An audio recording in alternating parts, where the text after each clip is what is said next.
That's good.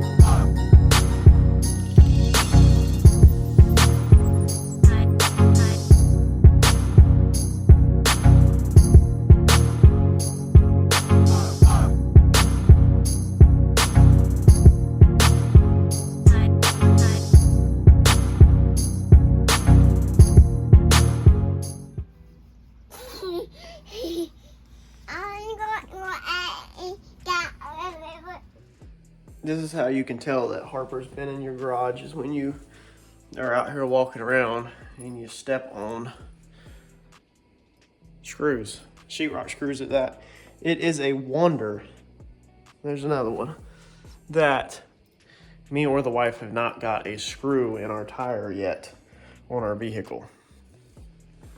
All right, so welcome back to the channel. We're gonna rock and roll this afternoon. I'm feeling good. I'm ready to fix some mistakes. What we're gonna do tonight is I am going to fix this AN mistake that you've seen in the last video with the fitting that's binded up. Let's get at it. I'm thinking what we're gonna do, what got me distracted is just because of all this dust all over this. I think I'm gonna drill this out, y'all.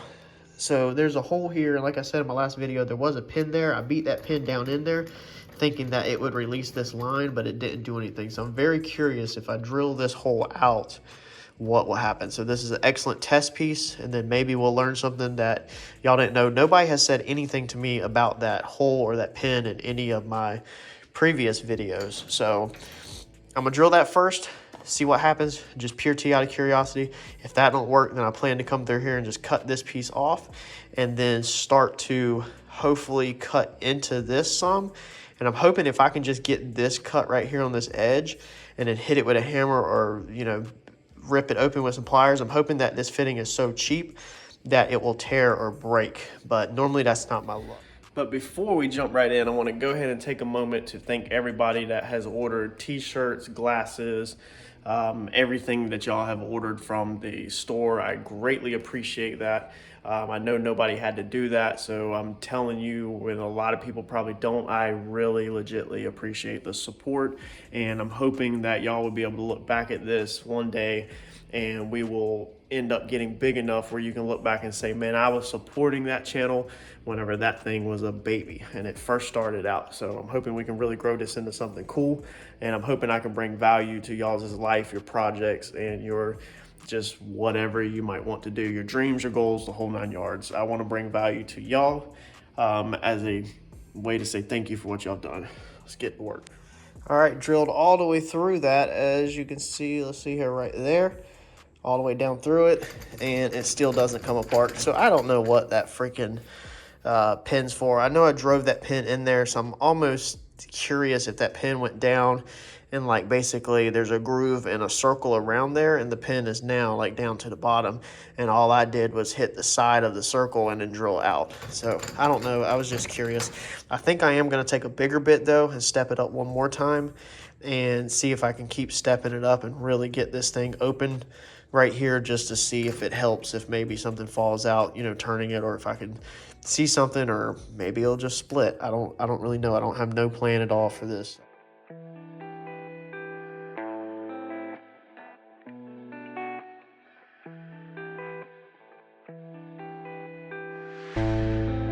Okay, I can tell you that I have drilled out quite a bit, and there's my pin. So I drilled it out, and then I started turning this thing, and like the pin just came right around. So I was gonna see if I can fish this pin out with some needle noses.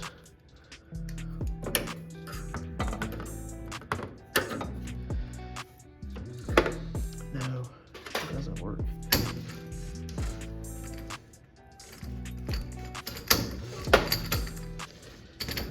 See, I can see it moving. I feel like this thing will come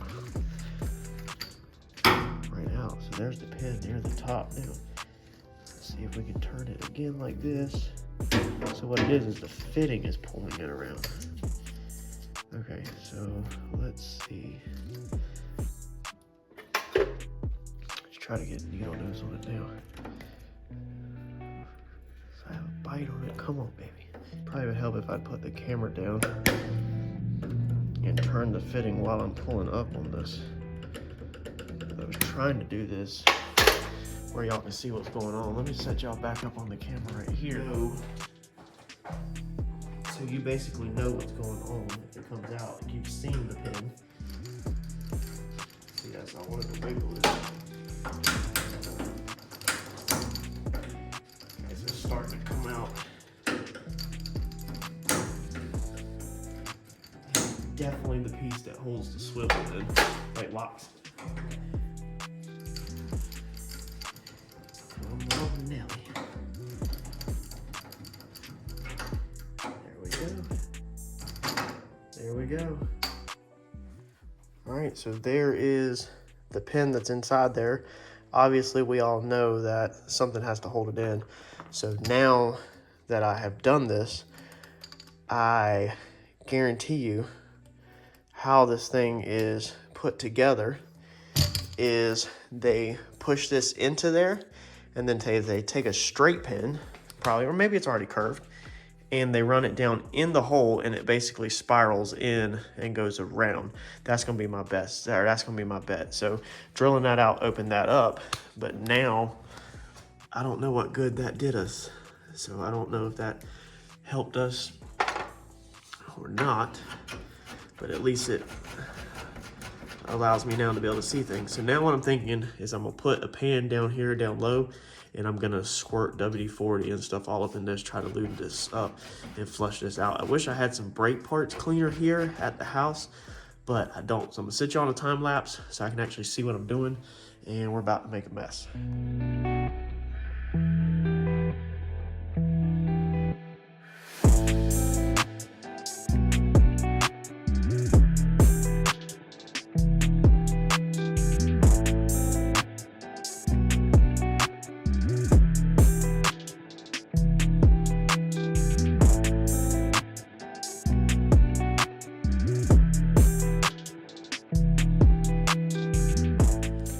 All right, so we got it. It looks like gnarled up threads, kind of. Let me see if I can clean it up. I don't have brake parts cleaner, like I said, but I do have this electrical cleaner. It's probably the most expensive cleaner you can probably use. I don't know, I made a mess all over my floor. So this is like what was in it, like as I was flushing it out. So this is a little bit that caught in the pan. It didn't all catch at once. Kind of want to get some of this off and see what happens. If y'all have any idea what happened besides cheap Chinese parts, I don't really care to hear that. I want some science. Comment below. So let's talk. But like I said, I don't want just to hear a brainless cheap Chinese part explanation. I want to know, why is it cheap? You know, are the threads just different? It honestly looks like it might be my fault. So it looks like all of the problem happened right here around, let's see here, that's gonna be the start. You know, that's right here at the start of the fitting. Let's see what this end looks like. So let's clean this off.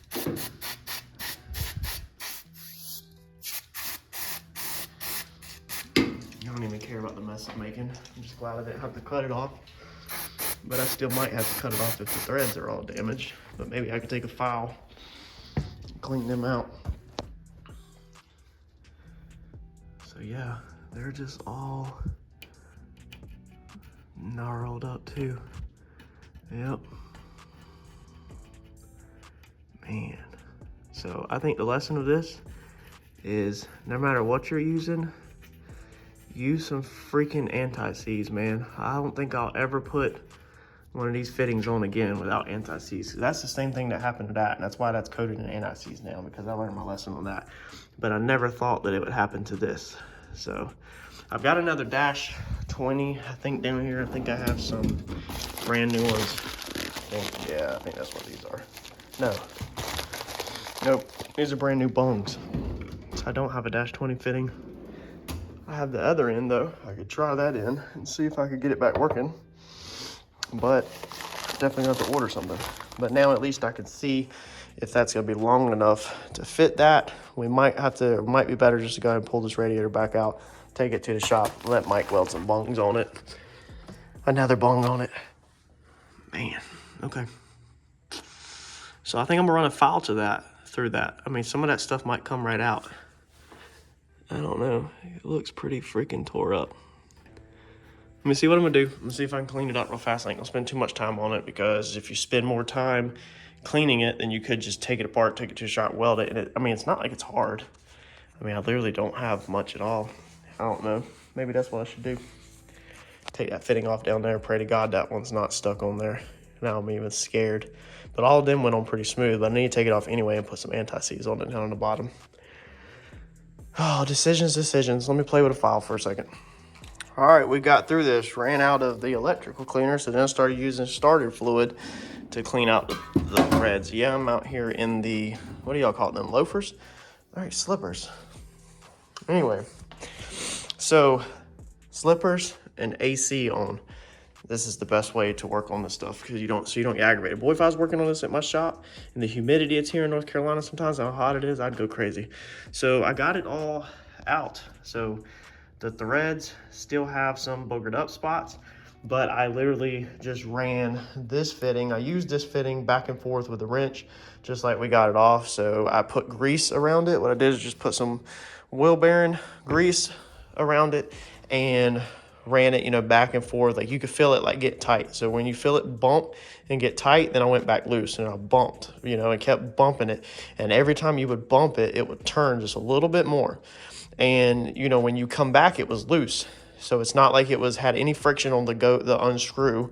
It just would meet friction on the going. So what that is it was just going through there basically like a tap. And we were just using this side to straighten the threads out. Now this side, it did not mess the threads up on this. I kept tons of lube on it. And what I did was I made it, these are like fibers. I just cleaned it out with the rag. I made it, you know, like halfway on there, and then took it back off, cleaned it up with brake parts, or not brake parts cleaner, starter fluid, electrical cleaner, whatever I had. I feel like I'm gonna get high, dude. Can starter fluid get you high? Because I've been spraying these threads with starter fluid, and I'm starting to get a headache. Maybe I should open this door. Has anybody got a headache or high off too much starter fluid? So good God, dude. Like, it's starting to hit me now. Let's get some fresh air in here. Holy crap. If y'all got smell-o-vision, you'd be smelling it right now. So I kept working that, you know, on and off. Let's see here. We still got some grease down there. So yeah, there's a little bit of grease left. But I flushed it. I would take that off. To take it off, flush the threads out, put fresh grease on it, ran it back up. I think I took it off again when I got about 3/4, or I started feeling too, you know, like I had cleaned out enough. Then I would take it off, flush the threads, get the old grease off, because as you're doing that, of course, your grease is building up little tiny pieces of metal and everything. So as I was flushing everything, you can actually see a lot of the stuff that come out of it down here.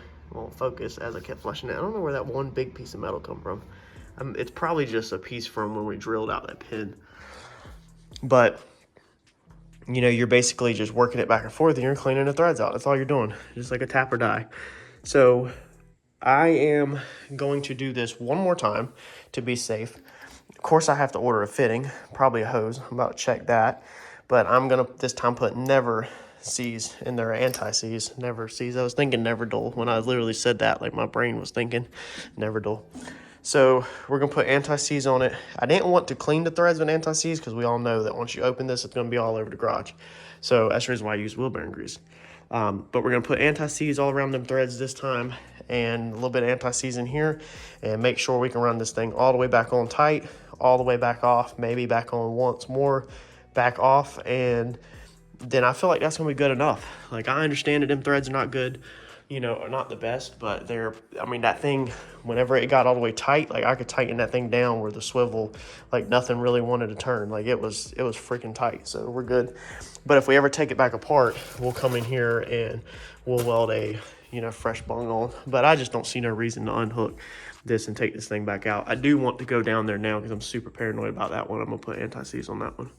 So now if that one messes up, then I'm probably gonna lose my crap, and I will take this thing back to the shop, because I'm definitely not working upside down there on the bottom one trying to get it out. Thank God this happened on the top. But hopefully that's a fix, and I bet you I'm gonna have to order more line, but let me check this out. All right, so we got it on. You can screw this thing on with your fingers at least 50% of the way, if not all the way. So I can actually turn it right there, and that's almost all the way on.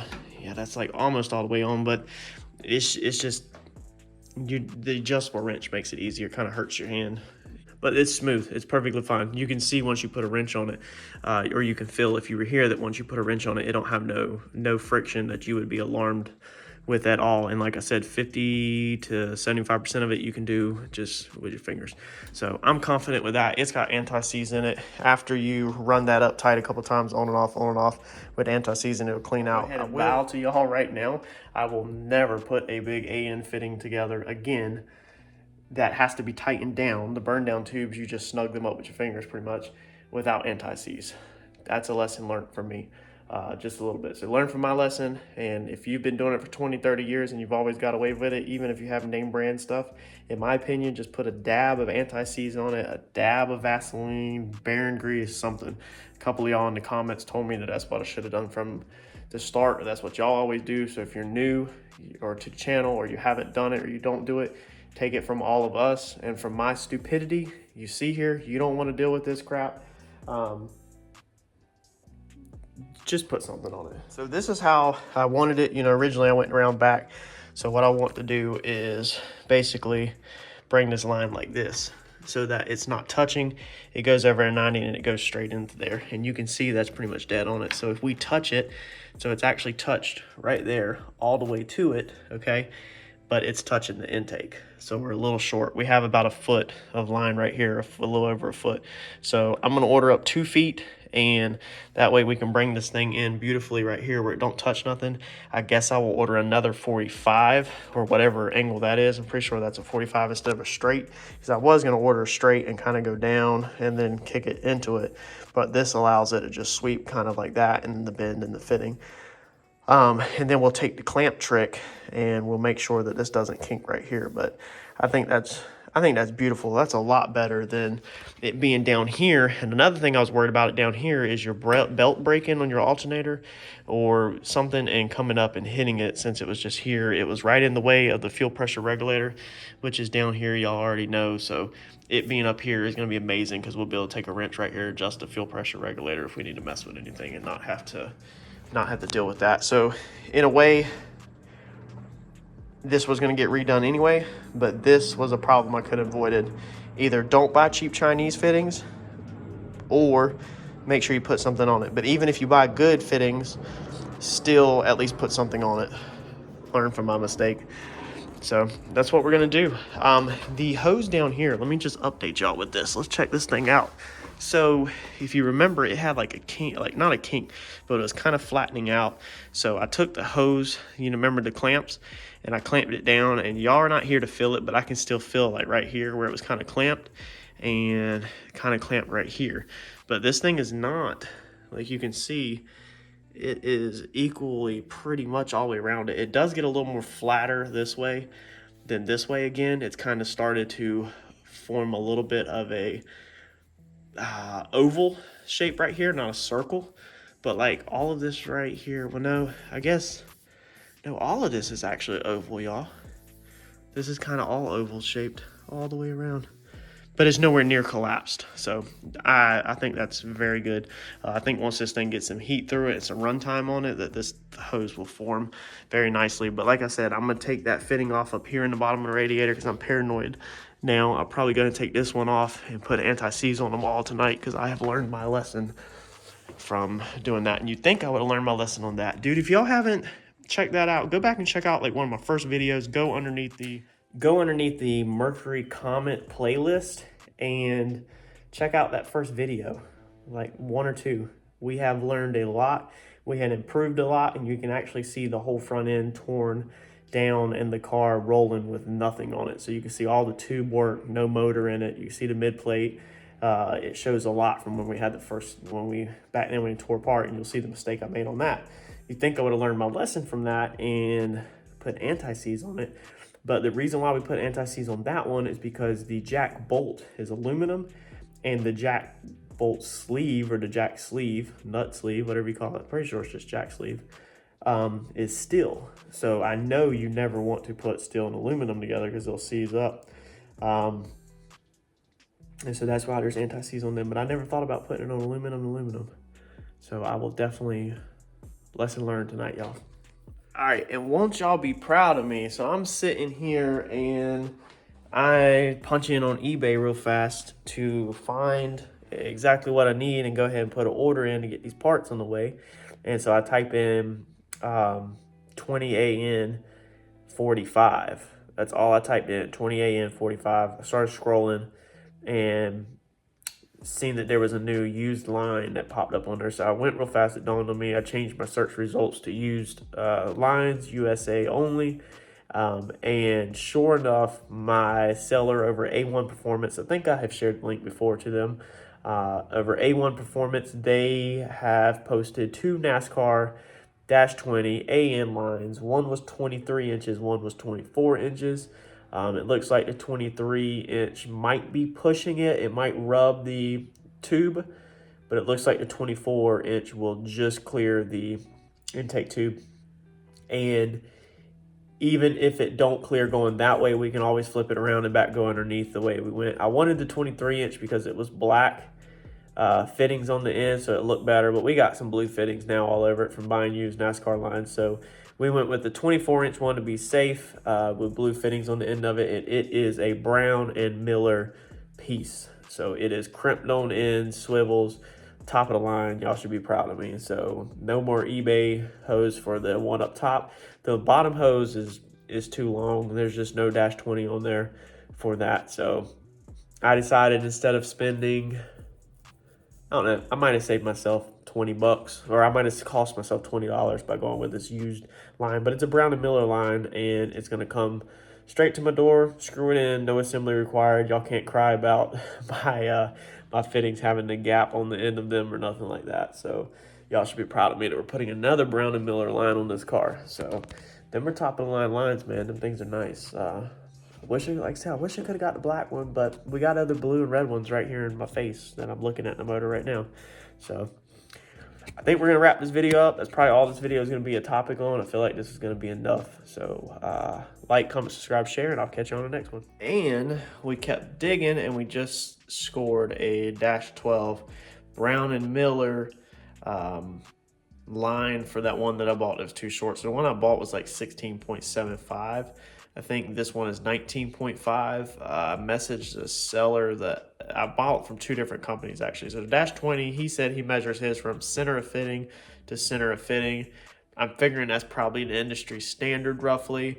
And I mean, it makes sense that it would be. And so the other seller, I just rolled with it. But my measurements are showing that I'm just like an inch too short on the 16.75, maybe 2 inches. So calculations say that this line is going to be about 3 to 4 inches longer.